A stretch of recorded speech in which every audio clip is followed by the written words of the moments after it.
Everyone, जैसा कि मैंने आप लोगों से प्रॉमिस किया था कि मैं अपना 2023 प्रीलिम्स का जो पेपर मैंने एग्ज़ाम हॉल में सॉल्व किया था वो आप लोगों के सामने डिस्कस करूँगा।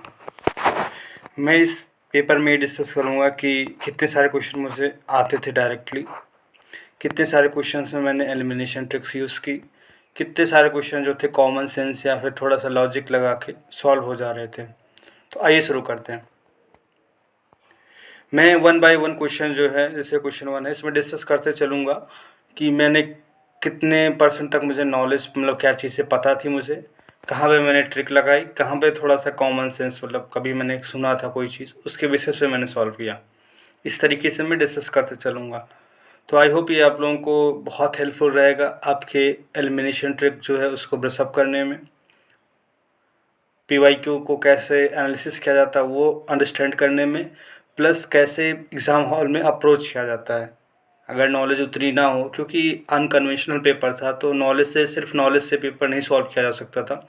मैंने अराउंड 80 प्लस क्वेश्चन जो थे उसको एलिमिनेशन ट्रिक से सॉल्व किया है। दो लोग बोल रहे हैं कि एलिमिनेशन ट्रिक जो है 2023 के पेपर में एलिमिनेट हो गई, बट ऐसा नहीं है। मैं आपको प्रूफ के साथ दिखा रहा हूँ, मतलब सेम वही पेपर ही है मेरा जो मैंने एग्ज़ाम हॉल में सॉल्व किया था, कि कैसे मैंने एलिमिनेशन से ही इतने सारे क्वेश्चन सॉल्व किए और मेरा स्कोर जो था 110 से 120 के बीच में, विद डिफरेंट आंसर किए जो थी अलग अलग कोचिंग इंस्टीट्यूट की, उनके थ्रू आ रहा था। तो 110 से 120 के बीच में वेरी कर रहा था। तो आइए शुरू करते हैं। पहला क्वेश्चन जो है, Jhelum river passes through Wular lake, Krishna river directly feeds Kolleru lake, meandering of Gandak river form Kanwar lake. इस पर फाइंड आउट करना है how many of the statement given above are correct. तो करेक्ट स्टेटमेंट चूज करना है हमें। तो वन बाय वन स्टेटमेंट को हम पढ़ रहे हैं। Jhelum river passes through Wular lake. अब इतना अपने को पता है नॉलेज के थ्रू कि झेलम रिवर जो है वो कश्मीर वैली से पास होती है। सेकेंड चीज़ ये भी पता है कि उलार लेक जो है वो भी कश्मीर वैली में ही है। उलार लेक जो है इंडिया की one of the largest sweet water lake है। ये चीज़ें हमें पता है नॉलेज के थ्रू। तो देयर आर चांसेस कि ये स्टेटमेंट सही होगा। सेकेंड स्टेटमेंट पे आते हैं। Krishna river directly feeds Kolleru lake. देखो मैंने सर्कल कर रखा है डायरेक्टली कीवर्ड पे। एग्ज़ाम में ही मैंने कर रखा था क्योंकि मैंने बहुत ज़्यादा प्रैक्टिस की थी एलिमिनेशन की, जिसकी वजह से मुझे तुरंत क्लिक हुआ। डायरेक्टली एक्सट्रीम वर्ड है। डायरेक्टली, मोस्ट, मस्ट, ओनली, ये सब एक्सट्रीम वर्ड होते हैं। देयर आर चांसेस कि ये स्टेटमेंट जानबूझ के ऐसे फ्रेम किया गया है कि ये जो गलती है ना इसको पकड़ो तुम और इसको एलिमिनेट करो, बट तब भी हम इसको सॉल्व करने की कोशिश करें। Krishna river directly feeds Kolleru lake. अब PYQ मैंने सॉल्व किया था तो मुझे पता था कृष्णा रिवर की लोकेशन क्या है और कोलेरू लेक की लोकेशन क्या है, क्योंकि पहले भी पूछा जा चुका है दोनों। बट कॉमन सेंस से भी इतना पता होना चाहिए कि कृष्णा रिवर जो है डाउन आंध्रा है और कोलेरू लेक जो है अपर आंध्रा है, और डायरेक्टली फिट्स कीवर्ड है। देयर आर चांसेस कि ये स्टेटमेंट गलत फ्रेम किया गया है।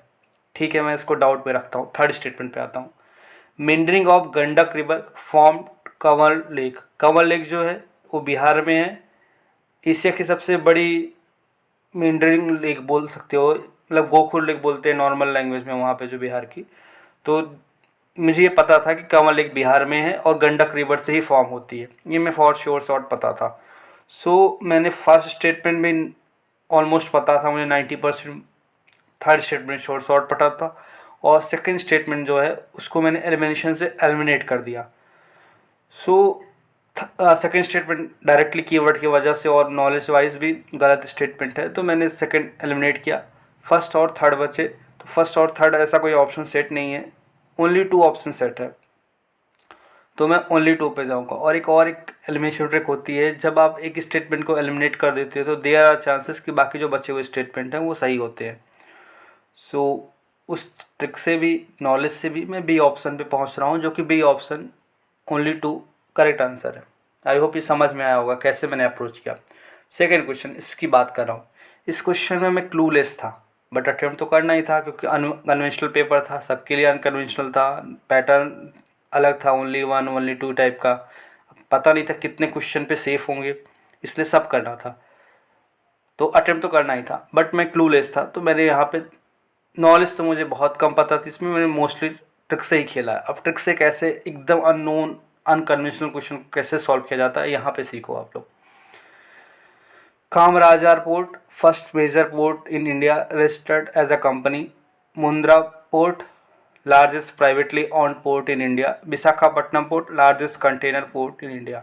अब एक ट्रिक होती है अलाइक, जब दो स्टेटमेंट एक जैसे फ्रेम हो रहे हो तो देयर आर चांसेस कि उनमें एक स्टेटमेंट गलत है, एक स्टेटमेंट सही होगा. और लार्जेस्ट, मोस्ट, ओनली, ये सब थोड़ा सा एक्सट्रीम वर्ड भी होते हैं. सो ऑन बेसिस दैट 2 और 3 जो है लार्जेस्ट है पोर्ट इन इंडिया, तो देयर आर चांसेस कि दोनों में से एक स्टेटमेंट गलत है. तो मैंने दोनों में से एक मान लिया. कौन सा गलत है मुझे नहीं पता. ऑप्शन भी ऐसा सेट किया था, पता नहीं होना चाहिए कौन सा गलत है कौन सा सही. और Kamarajar port first major port in India registered as a company. Kamaraj जो थे एक साउथ इंडिया के बड़े कांग्रेस के लीडर थे, सीएम भी रह चुके हैं तमिलनाडु के. तो देयर आर चांसेस कि ये सही होगा पहला वाला स्टेटमेंट, बट मैं श्योर नहीं हूँ. बट एक ट्रिक ये भी बोलती है जो मैंने ऊपर भी डिस्कस किया था कि एक स्टेटमेंट अगर तुमने एलिमिनेट कर दिया तो देयर आर चांसेस कि बाकी बचे स्टेटमेंट सही होंगे. तो मैंने लार्जेस्ट में से अलाइक लगा के एक स्टेटमेंट हटा दिया, तो मैंने बाकी दो ले लिए. कौन दो सही हैं मुझे भी नहीं पता, शायद किसी को भी नहीं पता रहा होगा, बट ऐसा ऑप्शन सेट हुआ था तो ओनली 2 पे मैं चला गया. B option, only 2 pairs are correct. तो ये फ़ायदा भी हुआ है. सो मैंने आपको दिखाया कैसे मैंने सिर्फ ट्रिक से इस क्वेश्चन को सॉल्व किया. अब इसका कोई रीज़न नहीं होता कि हर क्वेश्चन 100 क्वेश्चन पता ही होने चाहिए, क्योंकि ये ऐसे ही होता है. यूपीएससी का एग्ज़ाम है, ऐसे ही लोग करते आए हुए हैं. पहले जो बहुत सारे लोग होते हैं उनके 6 के 6 प्रीलिम्स निकलते हैं, बहुत सारे लोग 6 के 6 प्रीलिम्स में फेल होते हैं. तो नॉलेज तो लगभग सबको होती है, बट वही common sense, guess work, elimination tricks वही सब यूज़ करते आए, इसलिए उनका प्रीलिम्स निकलता था. तो मैं भी आप लोगों के सामने डिस्कस कर रहा हूँ कैसे मैंने किया था. तो आई होप समझ गए होंगे 2 क्वेश्चन में. तीसरे क्वेश्चन पे आता हूँ मैं. अब ये क्वेश्चन कॉमन सेंस का था, मतलब कभी सुना होगा, किसी मूवी में देखा हुआ होगा. साउथ इंडियन मूवी आजकल बहुत पॉपुलर हो रही हैं, तो उस पर बेसिस सॉल्व करता मैं. How many of the above are deciduous trees. मुझे इतना पता है डेसिडिवस जो है सेंट्रल इंडिया, नॉर्दर्न इंडिया में पाया जाता है, साउदर्न इंडिया में नहीं होता है. ठीक है, इतना तो ऑब्वियसली ज्योग्राफी में पता होगा, नॉलेज है ही. उसके बाद ऑप्शन पे आते हैं. जैक फ्रूट, महुआ, टीक. महुआ नॉर्दर्न या सेंट्रल इंडिया में बहुत दिखता है. इवन जो कारपेंटर काम करते हैं, टेबल, चेयर्स, बेड वगैरह जो भी महुआ से बनता है. टीक भी वही चीज़ है. जैक फ्रूट जो है वो अगर तुम लोगों ने नोटिस किया होगा तो साउथ इंडिया में बहुत ज़्यादा होता है. साउथ इंडियन मूवीज़ वगैरह में, साउथ इंडिया में डेसिडिवस फॉरेस्ट नहीं होते हैं. तो देयर आर चांसेस कि जैक फ्रूट जो है वो गलत स्टेटमेंट, मतलब गलत स्टेटमेंट सेट किया गया है, डेसिडिवस नहीं है. और मैंने बहुत सारी मूवीज़ में भी देखा, लोग पसंद भी करते हैं जैक फ्रूट, उसकी बहुत कुछ बनता है. So on basis of that मैंने फर्स्ट स्टेटमेंट को एलिमिनेट किया. 2 और 3 मुझे सही लगे, मैंने बी पे गया. तो वही चीज़ जब एक एलिमिनेट कर दो देयर आर चांसेस कि बाकी बचे हुए सही होते हैं, वो भी यहाँ पे काम की. और नॉलेज वाइज भी मैं जा रहा था तो महुआ, टीक मुझे पता था डेसिडिवस फॉरेस्ट में पाए जाते हैं, बट जैक फ्रूट नहीं होता है. उसके बेसिस पे मैंने सॉल्व किया. अब पता नहीं एग्जैक्टली क्या आंसर है, मुझे नहीं पता, बस बी ऑप्शन पे मैं आया. अब इससे देखो फ़ायदा भी, अगर आपको पता भी नहीं है तब भी आप अप्रॉक्स करके आंसर तक पे आ गए हो. तो 3 क्वेश्चन मैंने आप लोगों के सामने डिस्कस किया. आई होप आप लोगों को पसंद आया होगा कैसे अप्रोच करना है और मैंने कैसे अप्रोच किया था. तीनों अनकन्वेंशनल क्वेश्चन थे. पैटर्न तो ऑब्वियसली एकदम अलग ही था, बट मैंने तीनों क्वेश्चन सॉल्व किए और सही किए, वो भी एग्ज़ाम हॉल में. ठीक है, तो एलिमिनेट नहीं हुआ है, एलिमिनेशन वर्क किया है. अब वही है कि लोग कोचिंग वाले या कुछ अपना उस तरीके का कुछ नया प्रोपेगेंडा स्टार्ट करना चाहते हो, इसलिए उन्होंने ऐसा बहुत तेज़ी से प्रमोट किया कि एलिमिनेशन जो है एलिमिनेट हो गया. ठीक है, नेक्स्ट क्वेश्चन पे चलते हैं. 4th, consider the following statement. उसके बाद फर्स्ट स्टेट इसमें फाइंड आउट करना है अब करेक्ट स्टेटमेंट. अच्छा, एक चीज़ और बता दूँ, ये क्वेश्चन मेरा गलत हुआ था क्योंकि मैंने कुछ बेसिक ट्रिक्स बना रखी थी और उसको मैंने फॉलो करना ही था. और यहाँ पे मैंने थोड़ा सा इंटरप्रिटेशन भी गलत किया था. क्वेश्चन अंडरस्टैंडिंग मेरी जल्दी में ढंग से क्वेश्चन पढ़ा नहीं था मैंने, जिसकी वजह से भी मेरा क्वेश्चन ये गलत हुआ. ठीक है, सॉल्व करते हैं. अभी तो आंसर पता है इसका. Question first statement, India has more arable area than China. The proportion of irrigated area is more in India as compared to China. The average productivity per hectare of Indian agriculture is higher than. That of India. अब third statement पढ़ो, ये तो सब बच्चे को पता होगा कि यहाँ पे फूड सिक्योरिटी का इशू चल रहा है, यहाँ 84 करोड़ लोगों को फ्री का राशन मिल रहा है, तो मतलब ऑब्वियसली इतना अच्छा नहीं है यहाँ पे फूड सिक्योरिटी की हालत, प्रोडक्टिविटी अच्छी नहीं है, तभी तो हम बोल रहे हैं कि मैकेनाइजेशन टेक्नोलॉजी एग्रीकल्चर में ले आओ। वो 3 फार्मर्स बिल भी उसी बेसिस पे आए थे, प्रोटेस्ट भी हो रहे हैं, तो मतलब थर्ड स्टेटमेंट गलत है, क्योंकि यहाँ पे प्रोडक्टिविटी उतनी अच्छी है नहीं, बहुत अच्छा मॉडर्नाइज एग्रीकल्चर नहीं है, जैसा छोड़ के गए थे वैसा ही है। तो थर्ड स्टेटमेंट ऑब्वियसली गलत है। बट फर्स्ट और सेकंड की बात करते हैं। India has more arable area than China, ठीक है। The proportion of irrigated area is more in India as compare to China. और यहाँ पे प्रोपोर्शन ऑफ इरीगेटेड एरिया की बात कर रहा है। अब देखो ये स्टेटमेंट जो है ना, ये गलत स्टेटमेंट है, क्योंकि चाइना में ना बहुत ज़्यादा उस तरीके का मैकेनाइजेशन हो गया है, जिसकी वजह से वहाँ पे यहाँ पे देखो ना, रिवर वाटर डिस्प्यूट रहते हैं, बहुत जगह ड्रॉट्स आता रहता है, ये सब इश्यूज़ रहते हैं इंडिया में। बट चाइना में ऐसा नहीं होता। चाइना के पास ठीक है, पहला स्टेटमेंट सही है, इंडिया के पास मतलब ज़्यादा एग्रीकल्चर के लिए लैंड है compare to China. But China की प्रोडक्टिविटी देखो ना कितना ज़्यादा है इंडिया से, तो ऑब्वियसली उनके पास टेक्नोलॉजी है, मैकेनाइजेशन है, और कहीं ना कहीं अच्छे से उनका एक मैनेजमेंट है, जिसकी वजह से वो ज़्यादा अच्छे से प्रोड्यूस कर पा रहे हैं। तो सेकंड स्टेटमेंट गलत हो जाएगा, क्योंकि वहाँ पे एरीगेटेड एरिया प्रोपोर्शन की बात कर रहा है, इंडिया से ज़्यादा चाइना में है, जिसकी वजह से सेकंड स्टेटमेंट भी गलत होगा। तो इसमें ओनली 1 सही होगा। मैंने थोड़ा जल्दी में ढंग से पढ़ा नहीं था, इसकी वजह से मेरा क्वेश्चन गलत हुआ था। बट ये प्योर नॉलेज पे सॉल्व हो रहा है क्वेश्चन, थोड़ा सा कॉमन सेंस और नॉलेज, यहाँ पे कोई ट्रिक वगैरह नहीं लगी है, प्योर नॉलेज और कॉमन से सॉल्व हुआ है, ठीक है।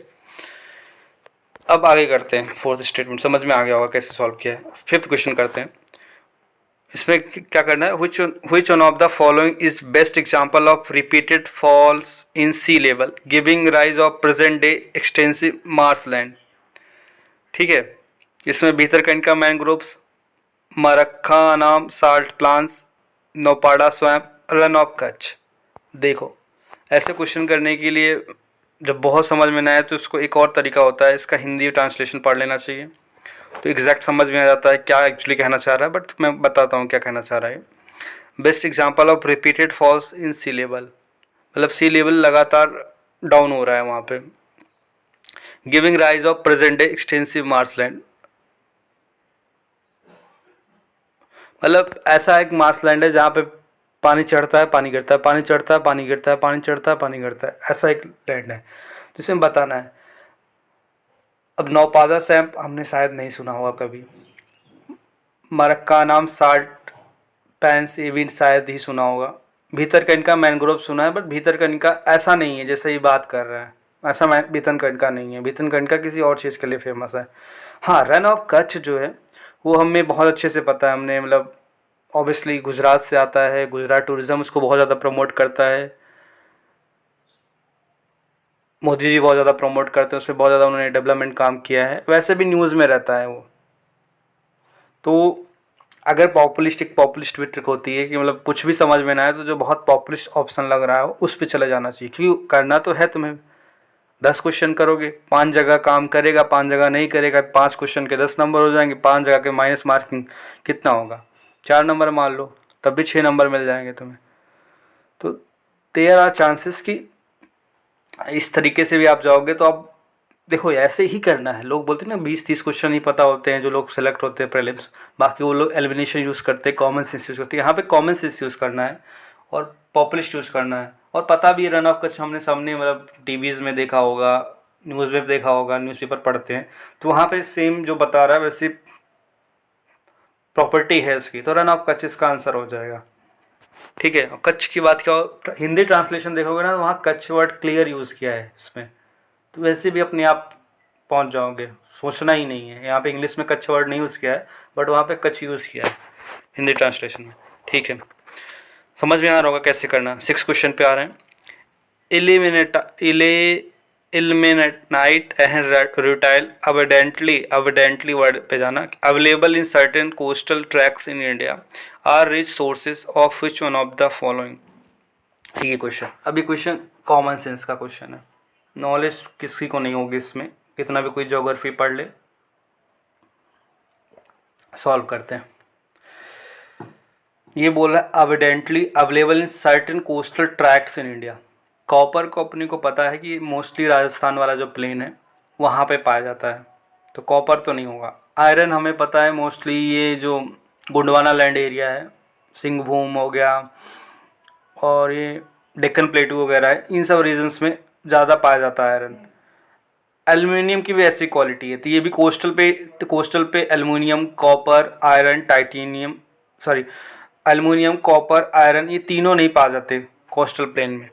बट अगर ये तीनों नहीं पाया जाता तो चौथा जो ऑप्शन है वो पाया जाता है। टाइटेनियम अपने को बिल्कुल भी आइडिया नहीं था। और इल्मेनाइट जो करके एक वर्ड है एंड रूटाइल, ये दोनों चीज़ हमने पहली बार सुना है। तो अगर आयरन, कॉपर, एल्युमिनियम के होते ये, तो हम लोग बचपन में कहीं ना कहीं कभी ना कभी पढ़ा होता है, सुना ज़रूर होता है, बट ये अननोन है। और टाइटेनियम के बारे में बहुत ज़्यादा पता नहीं है। और बाकी तीन जो हैं वो नहीं है इसमें से, मतलब वो कोस्टल पे नहीं पाया जाता। तो जो चौथा बच रहा है वो कोस्टल पे पाया जाता है, दैट इज़ टाइटेनियम। ये कॉमन सेंस वहाँ पे लगाना था और वहाँ पे आप आंसर पे आ जाते हैं। ठीक है, इस तरीके से छठा क्वेश्चन हो जाता। अब सातवां क्वेश्चन की बात कर रहा हूँ। ये क्वेश्चन मैंने जब प्रीलिम्स के बहुत सारे मॉक्स दिए थे, मैंने नोट्स बनाया था, उस नोट्स में मैंने प्रॉपर नोट कर रखा था। बट मैंने एग्ज़ाम में पता नहीं क्या सोचे, ट्रिक लगाया, क्या लगाया, मतलब नॉलेज न लगा के वहाँ पे ट्रिक यूज़ की, जिसकी वजह से मेरा गलत हो गया। बट ये मेरे नोट्स से क्लियर कट आया है, मतलब मैं दिखाऊंगा कभी। ये नोट्स में नोट कर रखा है, जो मैंने मॉक्स बनाए थे, मॉक्स दिए थे बहुत सारे, उसके मैंने बाद में क्रिस्प नोट बना लिए थे, जिसको मैं रिवाइज कर रहा था, उससे सीधा आया था ये। पढ़ते हैं।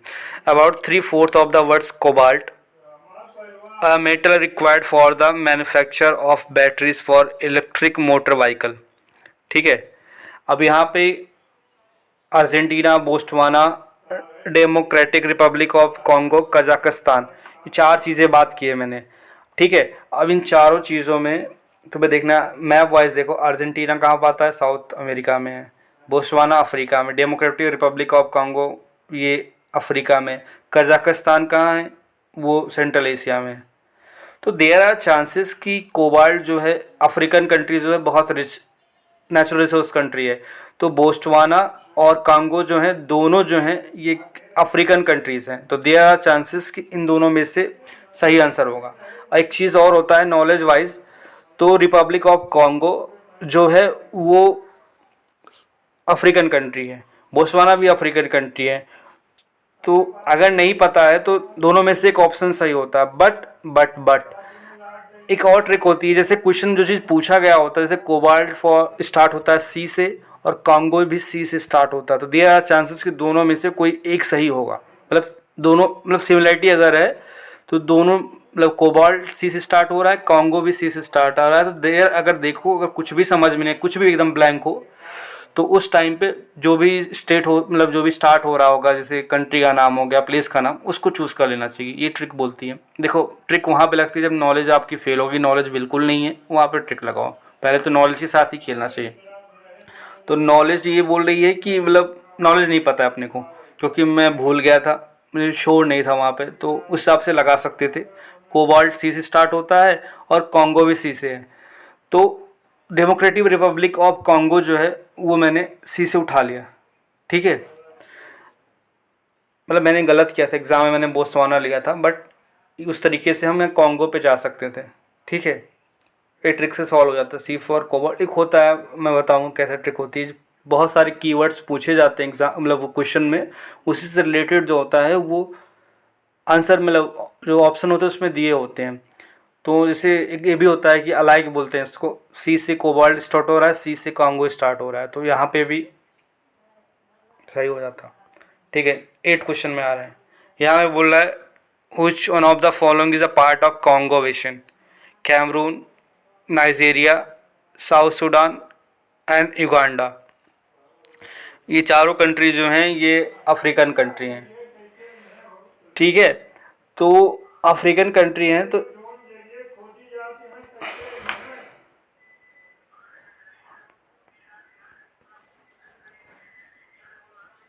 अफ्रीकन कंट्री हैं, तो इसमें हम बात करेंगे कि कॉन्गो बेसिन है, तो Cameroon, Nigeria, South Sudan and Uganda. So Cameroon, Nigeria, South Sudan and Uganda, ये चार कंट्री जो हैं अफ्रीकन कंट्री हैं। ठीक है। तो यहाँ पे अफ्रीकन कंट्री हैं, तो यहाँ पे हमें देखेंगे कि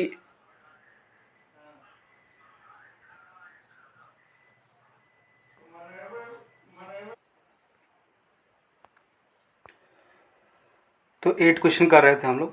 इसमें 4 कंट्री हैं, Cameroon, Nigeria, South Sudan and Uganda. ठीक है।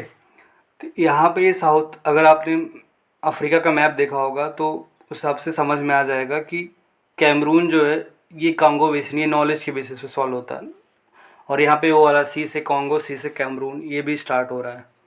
तो ऐसे भी हम सॉल्व कर सकते थे।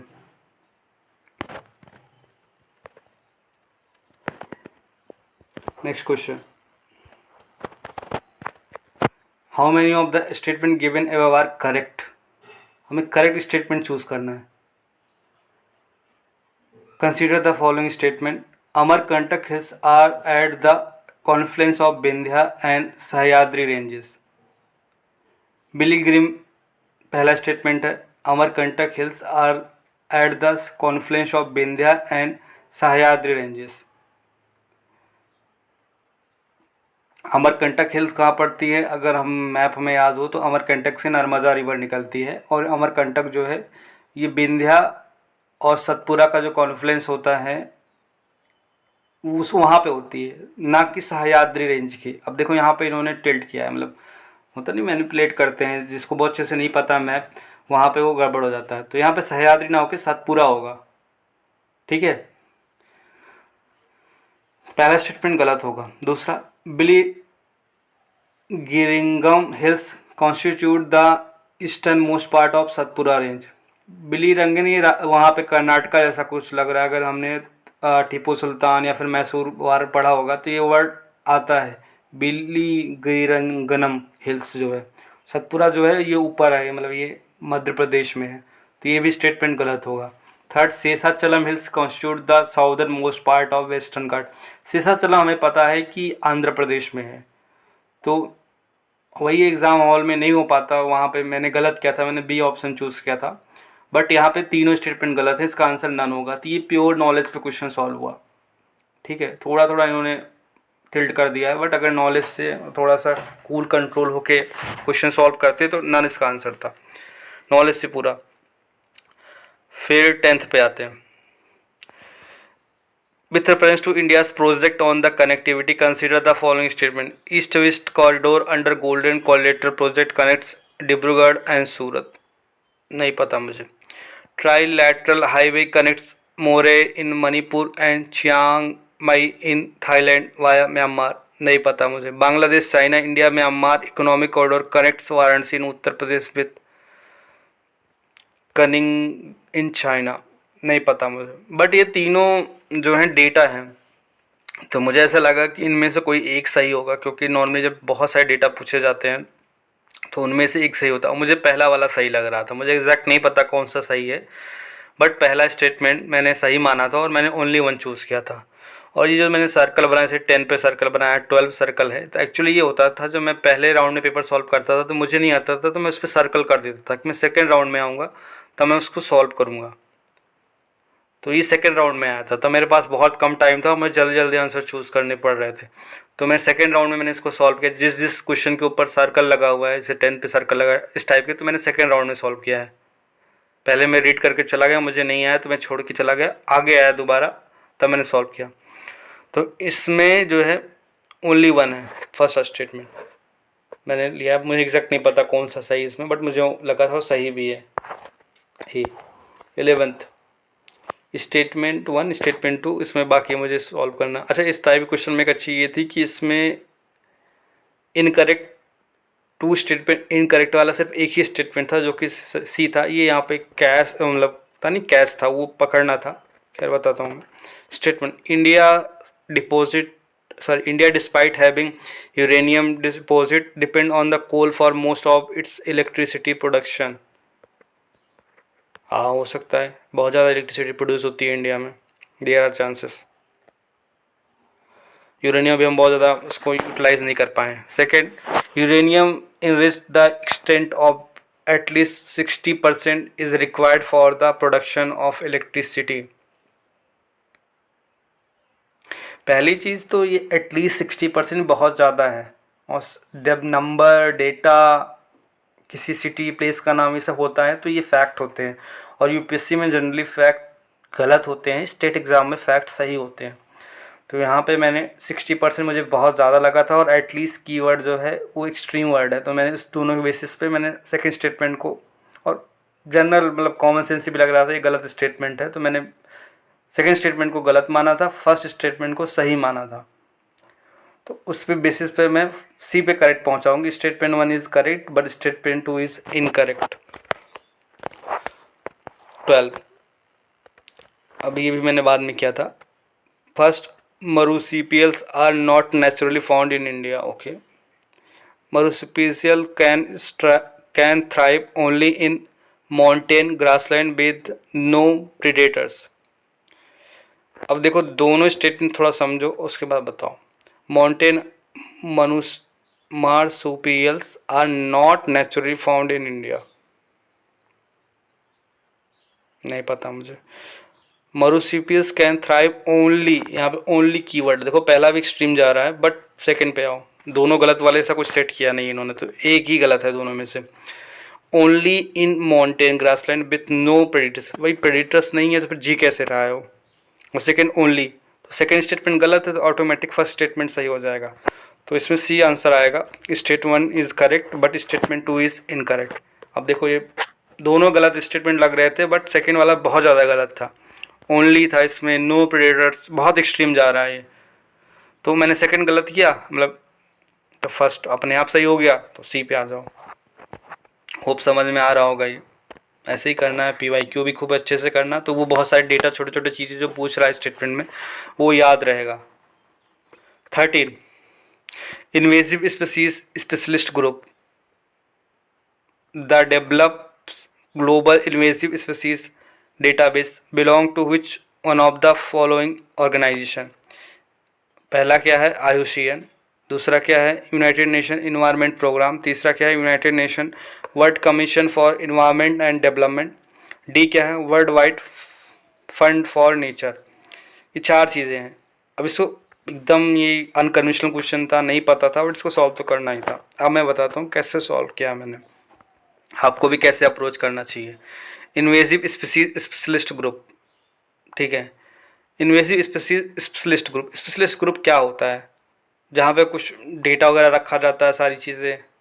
अब IUCN के बारे में तो ये होता है ना, हम पढ़ते हैं IUCN रेड लिस्ट में इंडेंजर्ड है, क्रिटिकली इंडेंजर्ड है, वनरेबल है, ये सारी चीज़ें IUCN रेड लिस्ट में हम पढ़ते हैं, तो देयर आर चांसेस कि ये हो सकता है। बाकी स्टेटमेंट चेक करते हैं। Option United Nation environment programme भी किसी और चीज़ के लिए, इन्वायरमेंट को सस्टेन करने के लिए, ना कि इन्वेसिव स्पीसीज के लिए है, तो ये नहीं होगा। United nation world commission for environment and development, ये भी कुछ और ही चल रहा है। World wide fund for nature, ये फंड इकट्ठा कर रहा है नेचर को सस्टेन करने के लिए, तो ये भी नहीं है। बट IUCN हमें पता है, IUCN में हम पहली चीज़ तो यहाँ पे सबसे जरूरी था international union for conservation of nature, मतलब IUCN, ये तुरंत समझ जाना, ठीक है, क्योंकि हम हर चीज़ IUCN नेम से ही पढ़ते हैं इसमें, तो IUCN समझ में आ गया कि IUCN की बात कर रहा है। अब IUCN में क्या होता है, जो रेड डेटा बुक होती है उसमें क्रिटिकली इंडेंजर्ड, डेंजर्ड, वनरेबल, ये सारे अलग अलग ग्रुपिंग होती हैं, तो उनमें इन्वेसिव स्पीसीज स्पेशलिस्ट ग्रुप भी होता है, ये पता है अपने को, तो IUCN हो जाएगा, नॉलेज से हम सॉल्व कर लेंगे, बाकी थोड़ा सा कॉमन सेंस। 14 क्वेश्चन, ये क्वेश्चन मेरा गलत हुआ था, दो इसमें बहुत सारे आंसर वेरी कर रहे हैं, बट मैंने कैसे अप्रोच किया था बात करता हूँ। Lion tailed macaque, Malabar civet and sambar deer. Lion tailed macaque ये बंदर होता है, तो मोस्टली बंदर जो होते हैं दिन में होते हैं। मालाबार सिवेट जो होती है बहुत न्यूज़ में थी, ये कैट जैसी होती है, मतलब हर मैगजीन में थी 2-3 साल से, तो ये तो सबको पता था कि मालाबार सिवेट जो होती है रात में होती है, तो ये तो पक्का सही है।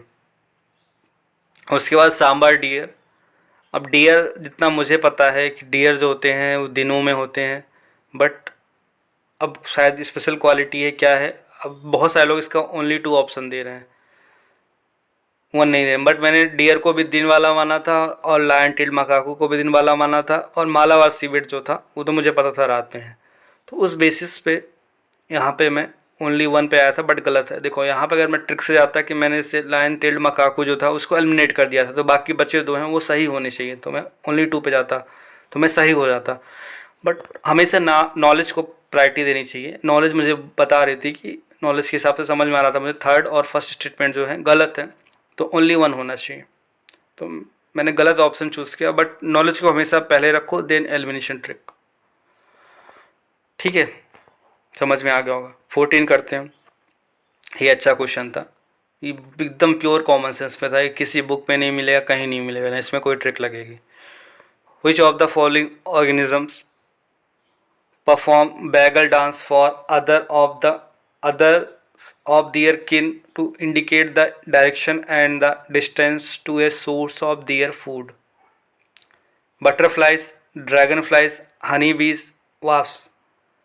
ठीक है, तो हनी भी मतलब मधुमक्खी होता है। मधुमक्खी को हमने देखा होगा भिन भिन करते रहते, भिनभिनाते रहते हैं और डांस करते रहते हैं, या फिर वो ग्रुप में ऐसे होते हैं, तो मधुमक्खी देखा है। तो मैंने मधुमक्खी मतलब हनी बी को चूज़ किया था। बाकी ड्रैगन फ्लाई ऐसा नहीं देखा था मैंने, वो बैगल जैसा बैगल डांस करते हैं। बटरफ्लाई भी ऐसा नहीं है, बस पता नहीं क्या होता, मैंने पता ही नहीं था मुझे। तो मैंने कॉमन सेंस जो मैंने देखा था, कॉमन सेंस लगाया कि हनी भी ऐसा करती है। हनी भी इसमें पॉपुलिस्ट भी था, क्योंकि फालतू चीज़ यूपीएससी नहीं पूछता। हनी बी का बहुत यूटिलाइजेशन है आजकल, बहुत प्रमोट किया जा रहा है हनी को, तो उस हिसाब से इन्होंने उस चीज़ को पूछ लिया। जैसे याद हो एक पूछा था उसने डोरिंडा पूछा था, मोरिंडा पूछा था, और बहुत सारी चीज़ें मतलब जो आयुर्वेदिक चीज़ें हैं उसको पूछ रहे हैं वो लगातार। तो हनी भी हम बहुत ज़्यादा यूज़ कर रहे हैं, तो हनी भी एक पॉपुलिस्ट भी था और मुझे कॉमन सेंस से लग भी रहा था कि इसका यही होना चाहिए आंसर, तो मैंने चूज़ किया और सही था। तो कॉमन सेंस इसको सॉल्व कर सकते थे। 16 पे आते हैं। अभी ऐसे क्वेश्चन तो मतलब फ्री के क्वेश्चन होते हैं।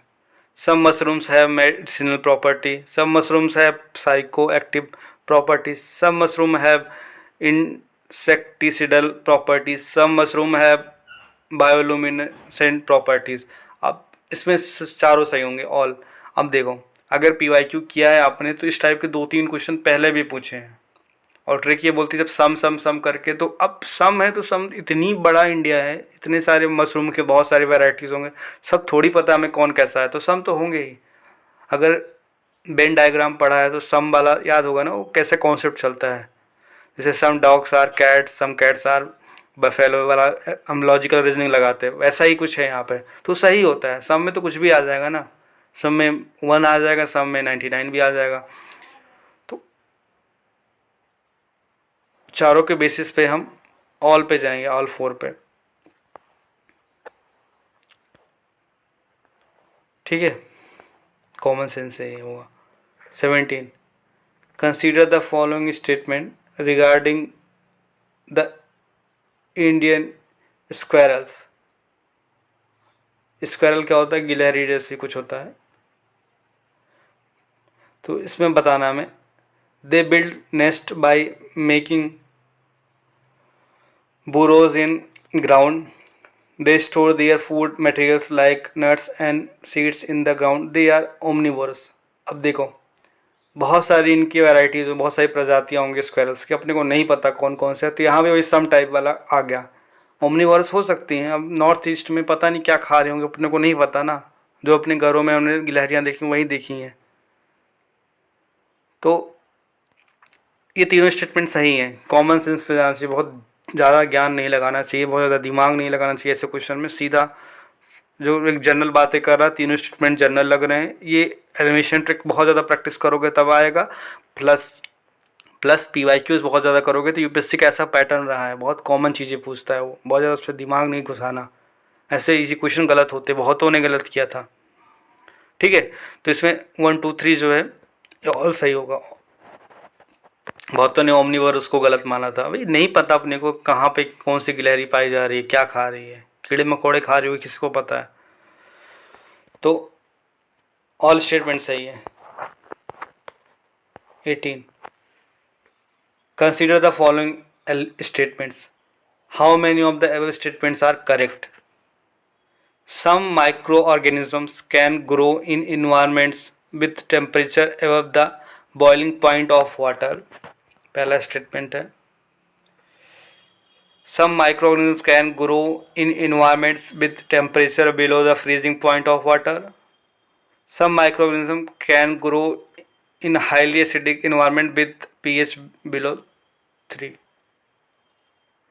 हाँ, तीनों पॉसिबल है ना, सम तो हम एलिमिनेट मतलब सॉरी लिमिटेशन कैसे लगा सकते हैं, हमें नहीं पता कितना, इतनी वैराइटीज़, इतने माइक्रो ऑर्गेनिजम्स हैं, हमें नहीं पता कि मतलब pH 1 पे कौन बॉयल कर सकते हैं, pH 2 पे कर सकते हैं, तो सब में तो सब कंसिडर हो जाए। यूपीएससी को भी नहीं पता, किसी को भी नहीं पता। तो ये जो बाकी दो मैंने क्वेश्चन किए वैसा ही क्वेश्चन ये भी था, ये भी एक ईजी क्वेश्चन था, इस पर बहुत ज़्यादा दिमाग नहीं लगाना था। तो ये इसमें ऑल स्टेटमेंट सही होगा। अब समझ पा रहे हो ना, सम वाला सही होता है, इसमें ये ट्रिक होती है। मैं ट्रिक डिस्कस करूँगा तो मैं इस चीज़ को डिस्कस करूँगा, ठीक है। तो इस तरीके से तीनों स्टेटमेंट सही है, तो मैंने सॉल्व किया, इसको ऑल ले लिया। उसके बाद which one of the following makes a tool with a stick of scrap insects from a hole in a tree or a log of wood। ठीक है, इसमें ए और डी तो हट जाएगा, स्लॉथ बियर अपने को पता है, फिशिंग कैट पता है क्या होता है। अब ये दो चीज़ें ओटर एंड ओरंगुटनम। अब मुझे उस समय ध्यान नहीं आ रहा था, मेरे दिमाग में क्या चल रहा था, मैंने सी चूज़ किया था यहाँ पे, बट इसका आंसर बी है। और ये चारों जो स्पीसीज़ है ना, ये चारों PIQs हैं। जैसे सुना भी होगा कि इन्वायरमेंट में जो चीज़ें ऑप्शन में हो अगले साल या कमिंग ईयर्स में एज अ क्वेश्चन पूछा जाता है। ये चारों चीज़ें अगर PIQ चेक करोगे तो पहले पूछा जा चुका है। तो अच्छे से किया होता तब भी कर सकते थे, या फिर याद रहे एग्ज़ाम टाइम में तब भी कर सकते थे, ठीक है। वैसे भी बी और सी में एक सही होना है, और लक ले लो, अगर मैंने सी लिया तो मेरा गलत, अगर मैं बी लेता तो मुझे 2 नंबर मिल जाते, सी लिया तो 2 पॉइंट मतलब नुकसान हुआ 2.66 का, -0.66 हुआ, ठीक है। अगला question, consider the following aerosol, foam agents, fire retardants, lubricants in the making of how many of the above are hydrofluorocarbons. HFC कौन से हैं, मतलब in the making of how many of the above are hydrofluorocarbons, aerosols, foam agent, fire retardants and lubricants. अभी मुझे नहीं पता था, मैंने बी चूज़ किया था क्योंकि मुझे लगा था कि 2 स्टेटमेंट शायद गलत हैं, 3rd एंड 4th, बट इसका आंसर वेरी कर रहा है बहुत सारे कोचिंग इंस्टीट्यूट का। कुछ लोग सी बता रहे हैं, कुछ लोग डी बता रहे हैं, तो इस पर मैं कुछ नहीं बोलूँगा, ये मतलब सरप्राइज क्वेश्चन था।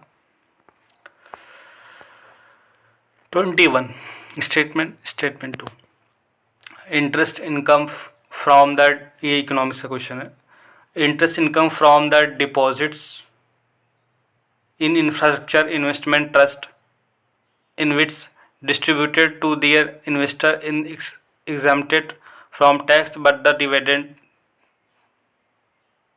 अब देखो इसमें क्या है कि टैक्स तो हर चीज़ से पड़ रहा है ना, डिविडेंड पे भी टैक्स पड़ता है, इंटरेस्ट पे टैक्स पड़ता है, तो पहला स्टेटमेंट गलत है, ठीक है। दूसरा क्या है, InvITs are recognise as a borrower under the securitization and reconstruction of financial asset and enforcement of security interest act 2002। अब एक्ट वगैरह नॉर्मली गलत होता है, बट पहला स्टेटमेंट ऑटोमेटिकली गलत हो गया तो सेकंड स्टेटमेंट सही हो जाएगा, तो इसका आंसर डी होगा। मैंने गलत जो भी था मैंने गलत किया इसको, बट पहला स्टेटमेंट एकदम कॉमन सेंस है कि इंटरेस्ट हर चीज़ पड़ रहा है, डिविडेंड पे भी पड़ रहा है, इंटरेस्ट पे भी पड़ रहा है, हर चीज़ पे टैक्स पड़ रहा है, तो पहला स्टेटमेंट गलत होगा। सेकंड स्टेटमेंट जो एक्ट की बात कर रहा है वो सही है, पहला गलत हो जा रहा है, सेकंड तो बाय डिफ़ॉल्ट सही हो जा रहा है। Next, in the post pandemic recent past many central banks world wide had carried out interest rate hikes.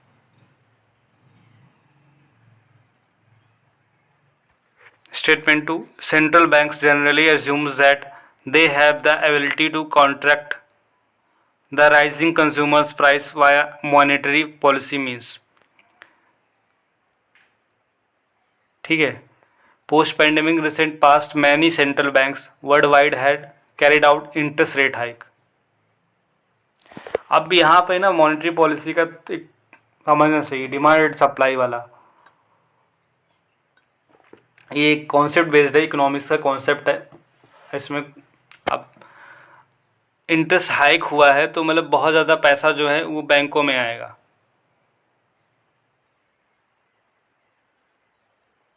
ठीक है, क्योंकि पैंडेमिक के टाइम पे क्या था, बहुत ज़्यादा इजी मॉनेटरी पॉलिसी यूज़ की थी गवर्नमेंट ने, बहुत ज़्यादा पैसे, आत्मनिर्भर भारत या बहुत बहुत ज़्यादा पैसा मार्केट में आ गया था, तो एक्सेस पैसा जो है मार्केट में उसको खींचेंगे पोस्ट पैंडेमिक, तभी थोड़ा सा इकोनॉमी ठीक होगी। तो पहला सही है।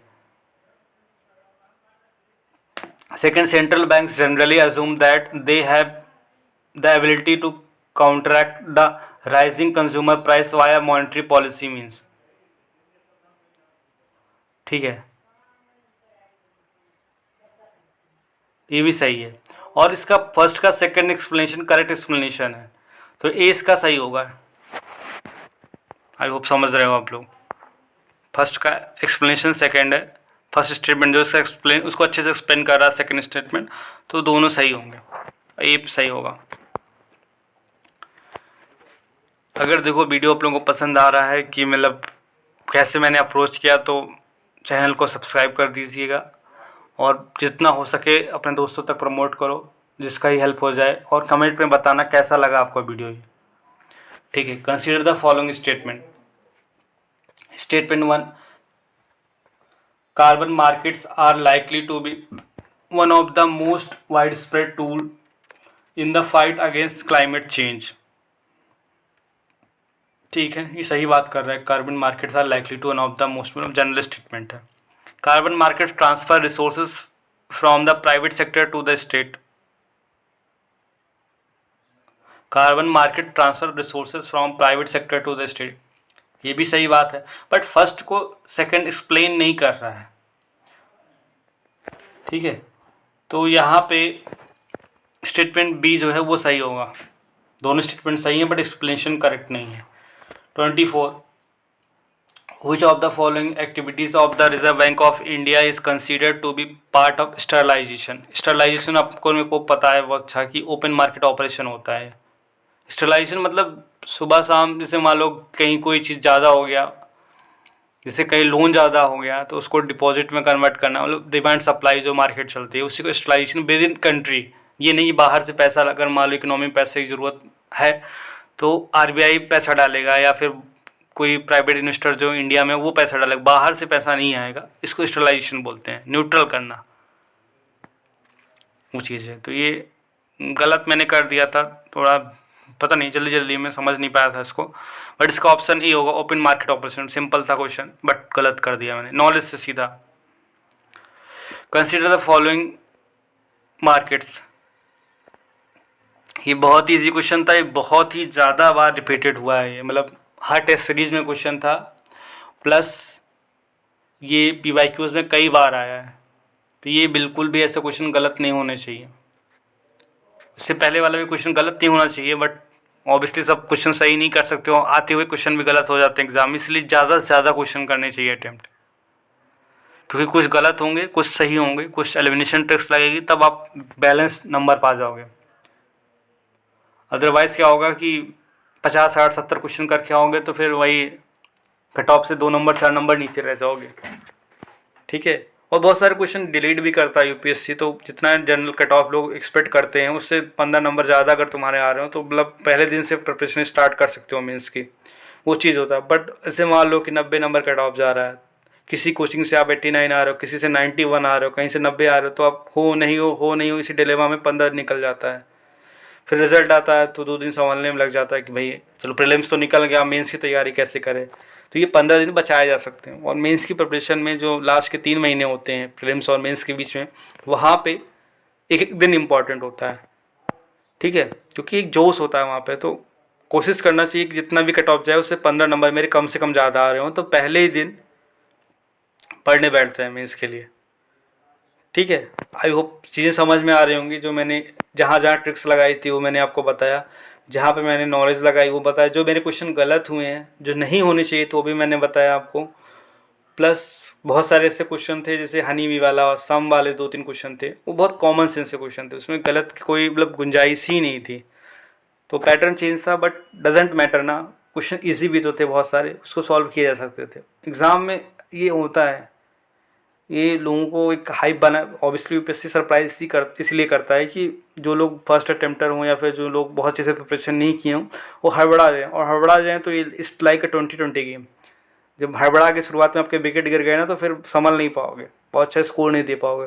बट अगर जो लोग संभल जाते हैं वो निकाले जाते हैं। आपका टॉप कितना गया होगा? 80 नंबर गया होगा।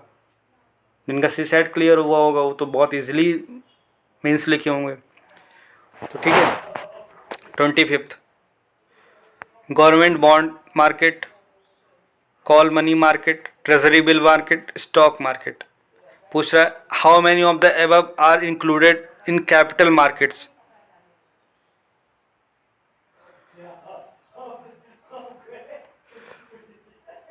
मनी मार्केट, कैपिटल मार्केट और ट्रेजरी, कैपिटल मार्केट और करंट मार्केट का कॉन्सेप्ट पता है ना, उस बेसिस पे हम इसको सॉल्व कर सकते हैं। तो जैसे government bond market, call money market, ये ट्रेजरी बिल, मतलब ये करंट मार्केट होता है। मतलब करंट मार्केट और कैपिटल मार्केट कॉन्सेप्ट क्या होता है? 365 डेज या उससे कम के अंदर का जो जितने भी होते हैं बॉन्ड्स वो करंट मार्केट के होते हैं, और जो 365 डेज मतलब एक साल से ज़्यादा के होते हैं वो कैपिटल मार्केट में काउंट करते हैं। बेसिक डिफरेंस है। तो ट्रेजरी बिल जो होता है विद इन ईयर के लिए होता है। कॉल मनी जो होता है वो ऑब्वियसली अपने सबको पता है इकोनॉमिक्स में कि जो बैलेंस ऑफ पेमेंट होता है वो जो गड़बड़ रहता है, मतलब तो उसको बैलेंस आउट करने के लिए कॉल मनी होती है। मतलब कहीं से लोन लेके बैंक अपना दिखाता है कि मेरा सही है, लोन और डिपॉजिट मेरा सही है, तो कॉल मनी होती है, अर्जेंट बेसिस पे लिया जाता है। और ट्रेजरी बिल अपने को पता है विद इन ईयर के लिए होता है। तो ऑन बेसिस ऑफ दो ये दोनों करंट मार्केट के पार्ट हैं, और स्टॉक मार्केट और गवर्नमेंट बॉन्ड मार्केट जो है कैपिटल के हैं। तो ओनली 2 ऑप्शन इसका सही रहेगा, 2 गलत है।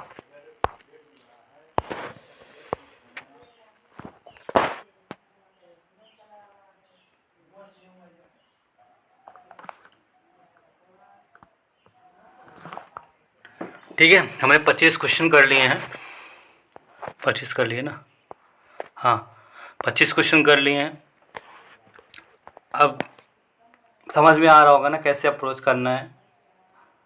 हो सकता है बहुत अच्छे प्रेजेंटेशन में ना दे पा रहा हूँ क्योंकि मैं भी नॉर्मल एस्पिरेंट ही हूँ, बट मुझे लगा लोगों की हेल्प करनी चाहिए। एक हुआ बना था कि एलिमिनेट हो गया है, ऐसा नहीं है, एलिमिनेट नहीं हुआ है। मैंने सॉल्व किया दिखा रहा हूँ। बहुत जगह तो मैं एलिमिनेशन लगा ही नहीं पाया, बहुत जगह लगाया गलत हुए। तो ऑब्वियसली 100% एलिमिनेशन नहीं होता। ट्रिक तो 100% थोड़ी वर्क करती है, 70-60% भी वर्क कर जाए बहुत होता है। बट मैंने बहुत जगह दिखाया कि मैंने वर्क किया, उससे नॉलेज भी लगी है। तो इतना ज़्यादा हवा नहीं बनना चाहिए कि मतलब 23 में कन्वेंशन ही चेंज हो गया, PYQ करें कि ना करें, मॉक्स करें कि ना करें, कैसे करें, कुछ नहीं। जैसा पहले प्रिपरेशन लोग करते थे, जिन्होंने 22 का अटेम्प्ट दिया, 21 का जो भी तरीका अपनाया था 23 के लिए, वैसे ही करें। 2011 से 2023 तक के PYQ बहुत अच्छे से करें, मॉक्स खूब सारे लगाएं, उसके नोट्स बना लें, PT पढ़ें, उसके नोट्स बनाएं, उसी में से पेपर आएगा, उससे बाहर नहीं आएगा। और बेसिक बुक्स जो हैं उसको रिवाइज़ करें, उस समय डिस्कस करूँगा आगे। तो दिख रहा होगा कि कैसे ट्रिक लग रही है। अगले क्वेश्चन पे आते हैं 26 पे। Which one of the following best describe the concept of small farmers large field.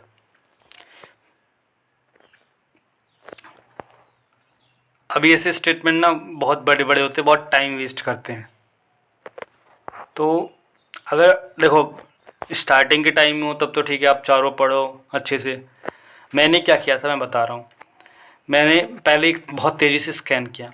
Scan में क्या मैंने पाया कि B और C स्टेटमेंट जो हैं थोड़े इन दोनों की टोनिंग जैसी है। ठीक है, तो पहले B और C को ही क्यों ना पढ़ा जाए, बाकी A और D को बाद में पढ़ेंगे। फिर मैंने B और C को पढ़ा तो मुझे ये लगा कि B जो है ज़्यादा अच्छी बात कर रहा है जो क्वेश्चन पूछा है कंपेयर टू C, क्योंकि बात क्या कर रहा है, स्मॉल फार्मर्स लार्ज फील्ड, मतलब छोटे फार्मर्स जो हैं उनको मिलके वो बड़ी फील्ड बना लें, कोऑपरेटिव फार्मिंग जैसा।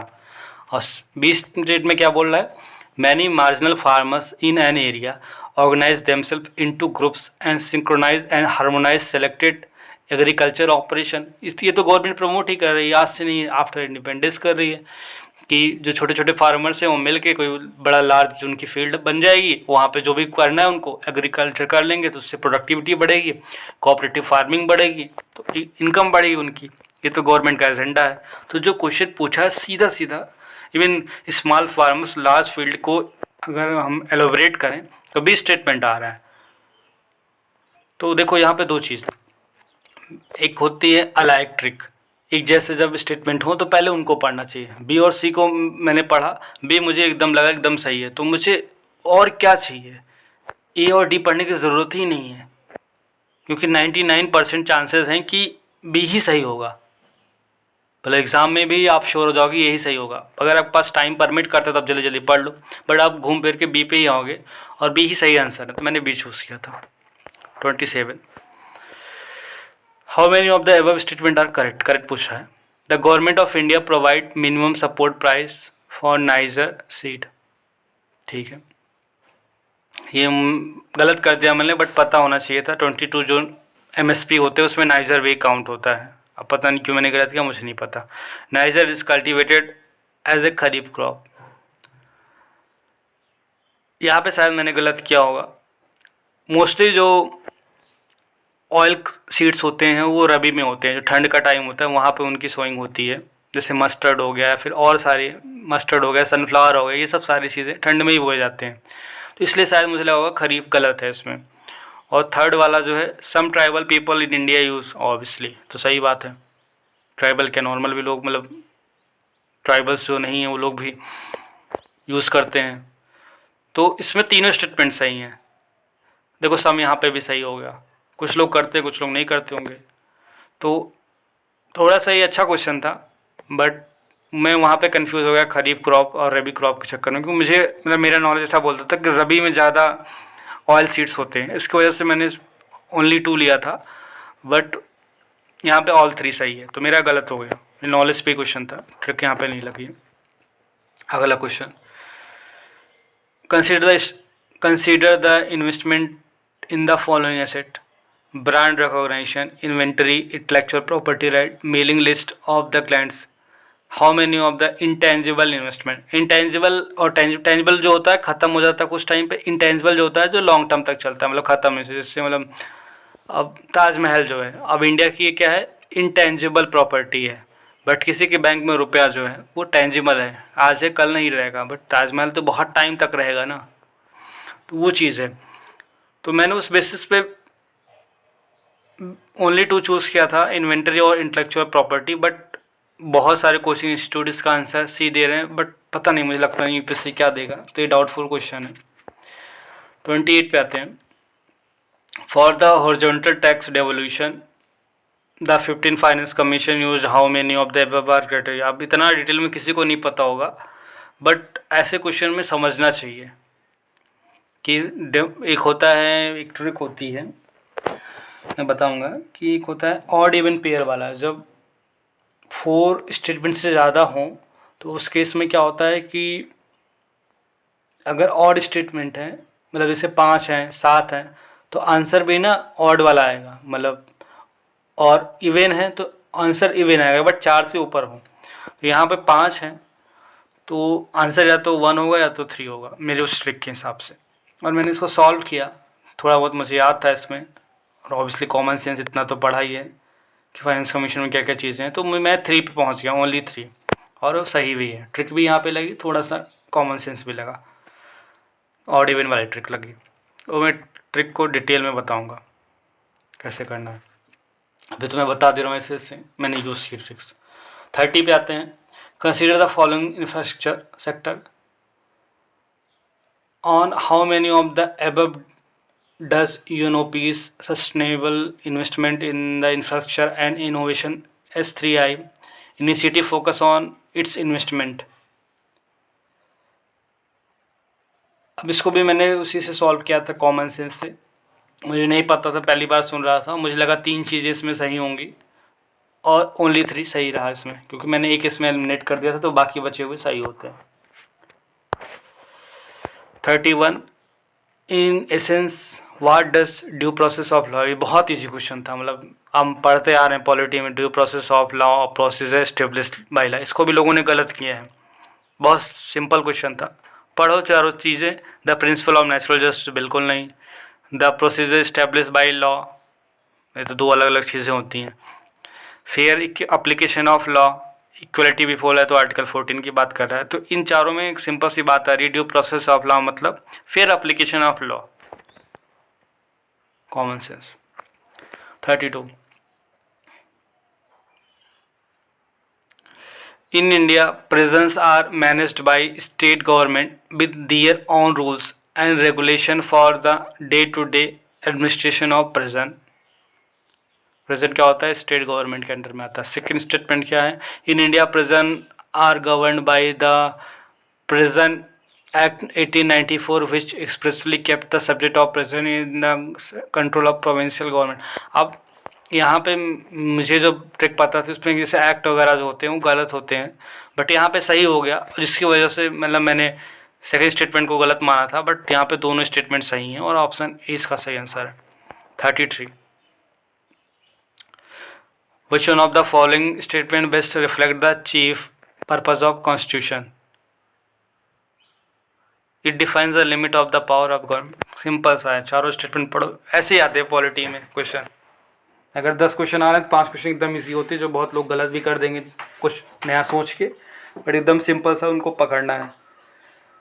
सिंपल सी बात है ना, कॉन्स्टिट्यूशन का मतलब क्या, लिमिट करना है पावर ऑफ गवर्नमेंट की, नहीं तो टायरेनी आ जाएगी, तो डिक्टेटरशिप हो जाएगी। तो कॉन्स्टिट्यूशन से अगर गवर्नमेंट चलेगी तो तभी तो कॉन्स्टिट्यूशनलिज्म वर्ड हम लोग यूज़ करते हैं मीन्स में, कि अगर कॉन्स्टिट्यूशनलिज्म है तो फिर ऑब्वियसली चीज़ें अच्छी चल रही हैं, डेमोक्रेसी अच्छी चल रही है। तो सिंपल सा ये था।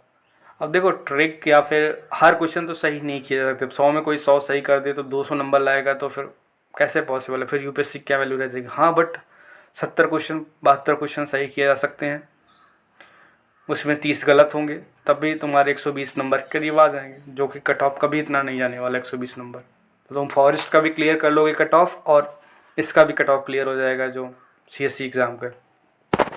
ठीक है, 33 सिंपल क्वेश्चन था, बहुत ज़्यादा सिंपल था। 34 in India which one of the following constitutional amendment was widely believed to be enacted to overcome the judicial interpretation of the fundamental rights? 42nd amendment.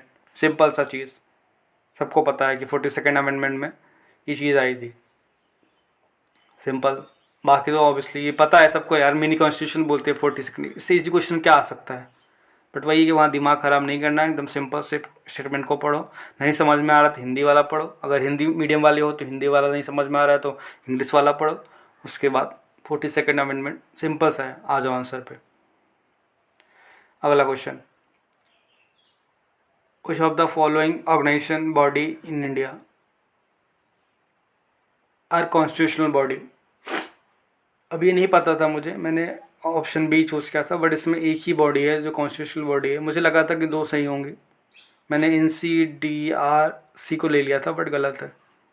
ये फर्स्ट वाला पता था, national commission for backward class, तो अभी recently आया है, तो ये सिंपल था, किया जा सकता, मैंने गलत किया। ये वाला क्वेश्चन जो है, how many of the above statement are correct, question number 36। यहाँ पे election of the president of India declared, ये स्टेटमेंट पढ़ लेना आप लोग, उस पर नॉलेज लगी हुई है। इवन ये PYQ भी है, मतलब किसी ने PYQ किया होगा तो ऐसे क्वेश्चन PYQ में पूछे गए हैं। तो तीनों स्टेटमेंट गलत हैं, ऑन बेसिस ऑफ दैट मैंने डी ऑप्शन चूज़ किया था। लंबे लंबे स्टेटमेंट है बट इजी स्टेटमेंट है, सबने पढ़ा होगा लक्ष्मीकांत में, लक्ष्मीकांत के बाहर का नहीं है। ये पार्लियामेंट, इलेक्शन और प्रेसिडेंट, ये 3 चैप्टर को मर्ज करके बनाया गया हुआ क्वेश्चन है, बट तीनों स्टेटमेंट गलत हैं, डी इसका आंसर सही है। अगर जो भी डाउट्स लग रहे होंगे या कुछ मतलब कुछ सजेशंस है या वीडियो पसंद आ रहा है तो कमेंट ज़रूर कीजिए, कमेंट रहेगा तो समझ में आएगा कि मैं कैसे आप लोगों के साथ कम्युनिकेट हो पा रहा हूँ। ठीक है, अगला 37 with reference to finance bill and money bill in the Indian parliament consider the following statement. अब ये बिल पे क्वेश्चन है, दो इसमें भी लोगों का डिस्प्यूट है कि सी आंसर है या फिर ए आंसर है, बट मैंने सी चूज़ किया था, बहुत लोग ए बता रहे हैं। ये तीनों मतलब इसमें डिस्प्यूटेड है, शायद यूपीएससी इसको डिलीट कर दे या फिर पता नहीं, मुझे नहीं पता, बट मैंने सी चूज़ किया था क्योंकि मुझे लगा था कि तीनों स्टेटमेंट सही हैं। अब पॉलिटी में नॉलेज लगेगा ना यार, पॉलिटी में क्या ट्रिक लगाओगे। अब 3-4 क्वेश्चन तो एकदम ईजी वाले आते हैं, बाकी थोड़ा सा नॉलेज तो क्या सब कुछ थोड़ी परोस के मिल जाएगा। अगला क्वेश्चन, once the central government notify an area as a community reserve. इस वाले में मेरा गलत हो गया था, मैंने बी चूज़ किया था, बट आंसर सही है इसका, बहुत सारे लोग दे रहे हैं।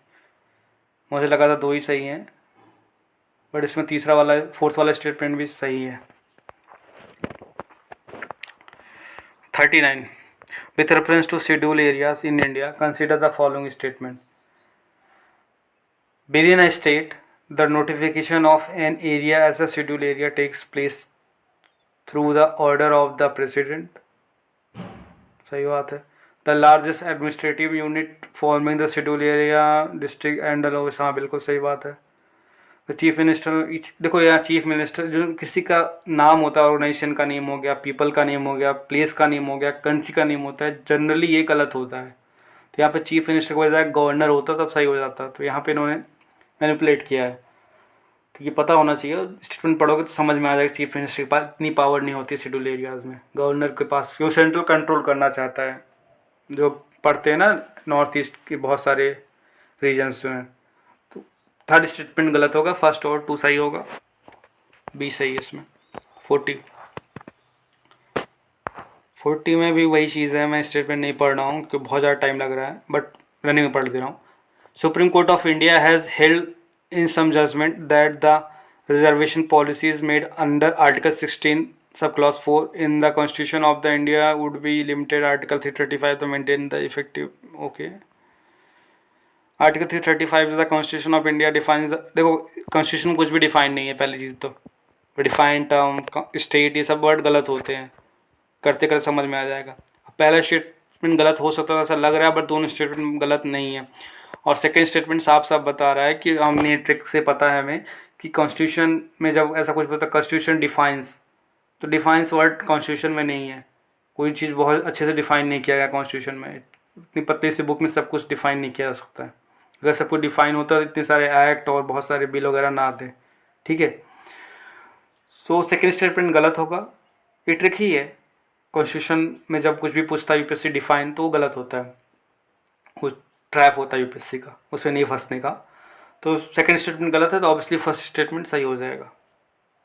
अब ऐसा नहीं करना चाहिए कि पहला स्टेटमेंट मिले तो उसको बाय डिफ़ॉल्ट गलत ही मान लो, ट्रिक के हिसाब से भी गलत है तो नहीं, अगला स्टेटमेंट देखो ना, हो सकता है और गलत हो, तो इसमें सेकंड स्टेटमेंट और गलत था। दोनों स्टेटमेंट गलत वाला कोई स्टेटमेंट इन्होंने ऑप्शन सेट नहीं किया, तो ऑब्वियसली सेकंड वाला गलत है, तो फर्स्ट बाय डिफ़ॉल्ट सही हो जाएगा।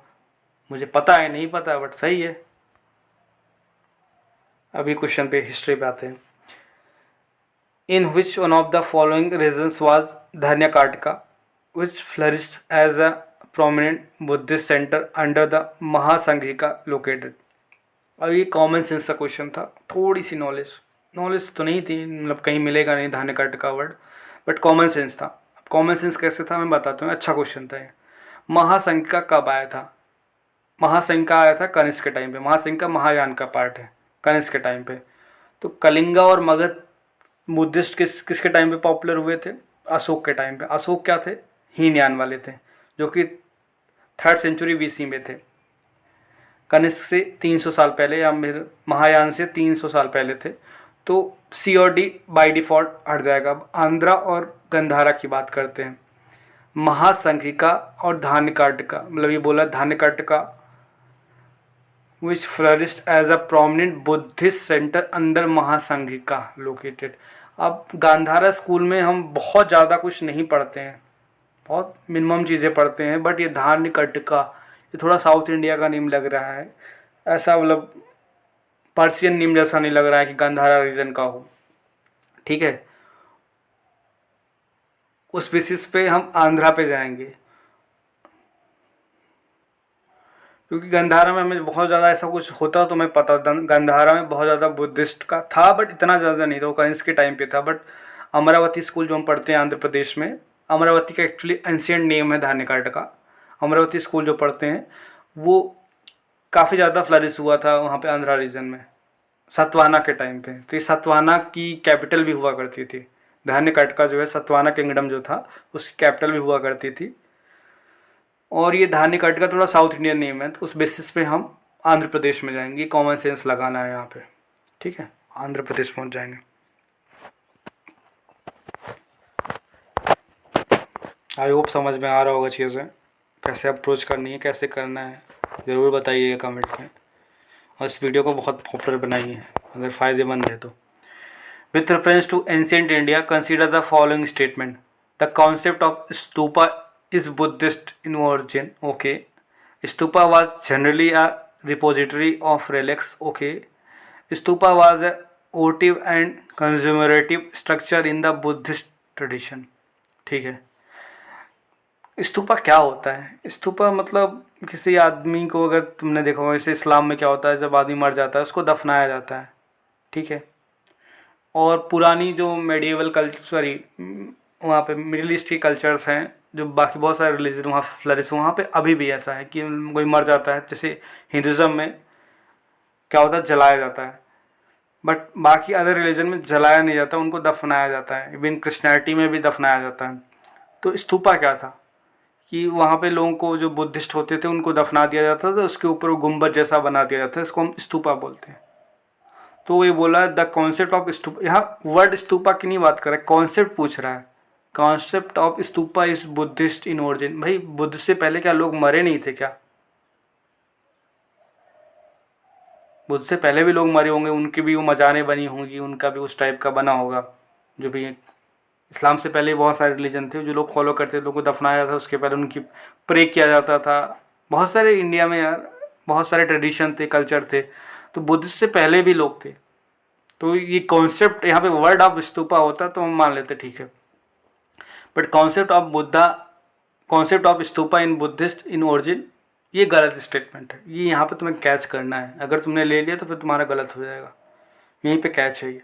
यूपीएससी ने ट्रैप खेला कि हम स्तूपा बुद्धिज्म बहुत पढ़ते हैं, बट ऐसा नहीं है। यहाँ पे स्टेटमेंट को अच्छे से पढ़ो, टाइम लेके पढ़ो, ठीक है। Stupa was generally a repository of relics, हाँ सही बात, वही जो मैंने बताया अभी। Stupa was a votive and commemorative structure in Buddhist tradition, हाँ बिल्कुल सही बात है। तो सेकेंड और थर्ड सही स्टेटमेंट है।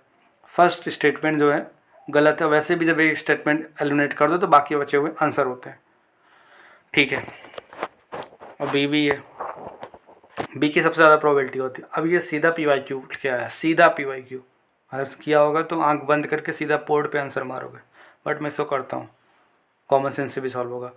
With reference to ancient south India, Korkai, Poompuhar and Muchiri were well known capital cities, ports, centre of iron and steel making, shrines of Jain tirthankar. C और डी उतनी इंपॉर्टेंट चीज़ें नहीं है तो उसको हटा देंगे।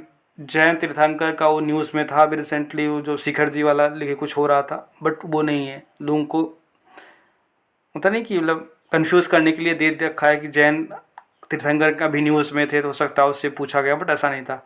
ये सिंपल सा बात है। कोरकई, पूरपोहार, मुचेरी हर NCERT बुक में दिया हुआ। किसी भी बुक को आपने हिस्ट्री एंशिएंट पढ़ी होगी ना, हर जगह पढ़ा, हर जगह किसी भी बुक में पढ़ा होगा आपने, टेस्ट सीरीज में भी कई बार आया होगा। तो ये आंख बंद करके क्वेश्चन सॉल्व करने वाला था। Ports 44, which one of the following explains the practice of Vattakirutal as mention in Sangam poem. अब मेरा ये गलत हुआ था, ए और डी मेरे एक जैसे लग रहे थे, बट इसका आंसर जो है डी है।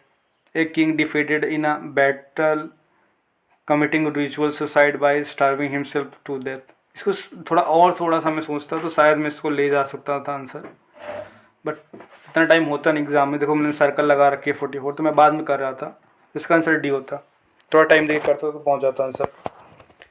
अगला question, how many of the above dynasty established their kingdom in early 8th century? इसका आंसर नन है। मुझे लगा था कि यादवास पहले भी थे, काकटिया तो मुझे पता था, होशयाला और यादवास मुझे लगे थे कि 8th सेंचुरी के पहले थे, बट नहीं, वो 8th सेंचुरी में ही इस्टेब्लिश हुए थे। तो इसका चारों जो है आफ्टर 8th सेंचुरी हैं। अब ये नॉलेज पता होना चाहिए यार, मतलब इतना क्रोनोलॉजी पता होना चाहिए कौन कब आया था। तो यहाँ पे ट्रिक नहीं लगेगी, ट्रिक फेल हुई जिसकी वजह से मैंने गलत भी किया इसको। तो ये नॉलेज पे था, इसका आंसर चारों सही है। ये भी नॉलेज पे ही था थोड़ा सा। जिसको मिलिंद पानो जो था वो नागार्जुन नहीं है, नागसेन है, ये पता था मुझे। तो थर्ड वाला गलत था। और दूसरा क्या है, नितिवाक्यामिता सोमेंद्र सूरी और देवी चंद्रगुप्तम बिल्हन, ये भी गलत है। तो मैंने दो तो गलत कर लिए थे, फर्स्ट और थर्ड। मुझे लगा कि शायद एक कोई और गलत है कि सूरी सूरी में अलाइक लग रहा था। बट यहाँ पे एक और ट्रिक लग रही थी कि जब चार या चार से ज़्यादा स्टेटमेंट होते हैं तो ऑड इवन पे जाना चाहिए, तो आंसर 2 होना चाहिए। ऑल 4 तो नहीं है क्योंकि मैंने 2 एलिमिनेट कर दिए हैं, बट बाकी बचे 2 जो हैं वो आंसर होंगे, ये भी होता है। और बी की प्रोबेबिलिटी ज़्यादा होती है जब कन्फ्यूज़न हो। बट मैंने लास्ट में कर रहा था तो मुझे लगा शायद ये होगा इसका आंसर, जल्दी जल्दी में ट्रिक्स भूल जाती हैं जब क्वेश्चन छोटे होते हैं। मैंने गलत कर दिया, इजी क्वेश्चन था, किया जा सकता था। अब ये सोल आर द नॉट, ये तो बेसिक जैनिज़्म की बात है। बुद्धिज़्म जैनिज़्म वैसे भी फेवरेट है, और जैनिज़्म ज़्यादा आंसर सही होता है। तो जैनिज़्म कॉमन सेंस पॉपुलिस्ट भी है जैनिज़्म, और पढ़ने के बाद भी समझ में आ रहा होगा जैनिज़्म की बात कर रहा है। 47 48 इसमें देवराया होगा, देवराया पॉपुलिस्ट है, कैनल वगैरह बनाया था इसने। PYQ करोगे तो आपको समझ में आ जाएगा कैसे कर, देखो नॉलेज लगेगा, हिस्ट्री और पॉलिटी में नॉलेज लगता है, इवन इकोनॉमिक्स में भी हद तक नॉलेज है। But geography, environment, science and tech, current affair, यहाँ पे ट्रिक्स से काफ़ी सारे आंसर आ जाते हैं। देखो ट्रिक्स हमेशा बाद में लगती, पहले नॉलेज। अगर नॉलेज फेल हो जा रही तो वैसे भी तुम छोड़ोगे, छोड़ने से अच्छा है कि गेस करो, ट्रिक लगाओ, वर्क कर गई तो अच्छा, नहीं वर्क करेगी नुकसान नहीं है। 10 जगह लगाओगे तो 5-6 जगह तो कम से कम सही होंगी, तो प्लस में ही रहोगे। बाकी लोग लगा रहे हैं, तुम नहीं लगाओगे तो बाकी लोग लगा रहे हैं। आई होप अब तक ये चीज़ें क्लियर हो गई होंगी। तो देवराया 1 इसका आंसर होगा। PYQ करोगे तो इसलिए आपको पता होगा। तो बंद्रा रिवर के पास उन्होंने बहुत सारा वो कैनाल वगैरह डेवलप किया था एग्रीकल्चर के लिए। नेक्स्ट क्वेश्चन 49, यहाँ पे आंसर होगा बहादुर शाह। मैंने गलत किया, बट इसका आंसर बहादुर शाह होगा। ये टेस्ट सीरीज़ में था, उस साल न्यूज़ में था। और ये PYQ तो नहीं बोलूँगा, बट ये बुक्स जो हैं जैसे स्पेक्ट्रम पढ़ोगे उसमें दिया हुआ है।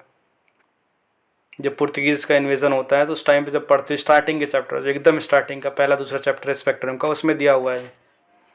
या फिर कोई और हिस्ट्री की बुक फॉलो किया हुआ मॉडर्न हिस्ट्री की, उसमें दिया हुआ है, ये चीज़ हो जाएगा। अभी है, by which one of the following acts was governor central of Bengal designate the governor general of India. इससे इजी क्वेश्चन क्या हो सकता है। सबको पता है कि 1833 में विलियम बेंटिक जो था वो गवर्नर जनरल ऑफ इंडिया बना, सबको पता है ये चीज़ है। तो ये बहुत ही ईजी, इससे ईजी क्वेश्चन क्या होगा। तो 1 घंटे से ज़्यादा का वीडियो बन चुका है। आई होप आप लोगों को पसंद आया होगा चीज़ें। एलिमिनेशन ट्रिक्स बहुत ज़्यादा वर्क की है। मैं क्या सोच रहा हूँ कि बहुत लंबा वीडियो खींचने से अच्छा है कि आप लोग भी बोर हो गए होंगे, और मैं भी बोलते बोलते थोड़ा सा एनर्जी डाउन हो गई है। तो बाकी 50 क्वेश्चन है, मैं सोच रहा हूँ इसको नेक्स्ट वीक करता हूँ, या फिर जैसा आप लोग कमेंट में जैसा आपका रिस्पांस रहेगा, अगर रिस्पांस अच्छा रहेगा तभी मैं वीडियो बनाऊँगा, नहीं तो मेरे पास ना टाइम नहीं है वीडियो बनाने का। बट बहुत सारी ट्रिक्स हैं जो लगी हैं आगे, क्योंकि अभी इन्वायरमेंट के क्वेश्चन बाकी हैं, साइंस एंड टेक के क्वेश्चन बाकी हैं, जोग्राफी क्वेश्चन बाकी हैं, हिस्ट्री के भी काफ़ी सारे क्वेश्चन बाकी हैं। तो देख पा रहे होंगे मैंने मेरे 70 से 72, बहुत जगह 70 सही हो रहे थे, बहुत जगह 72 क्वेश्चन सही हो रहे थे जगह जगह। तो वही भी बोला ना, 110 से 120 के बीच में लाई कर रहा था मैं। तो कुछ क्वेश्चन डिलीट भी करेगा तो, बट शॉर्ट 100+ नंबर तो मेरे थे ही।